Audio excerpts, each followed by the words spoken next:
Inilah sosok wanita yang paling tangguh, nyangkul ya. Ini kerjaan bapak-bapak seharusnya, tapi si emak ini sangat tangguh sekali tuh nyangkul. Hebat pisan si emak nyangkul, aduh masya Allah, kuatan.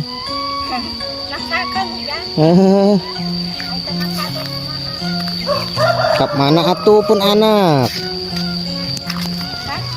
Kiatan si emak macul. Masya Allah tuh teman-teman, wanita tangguh.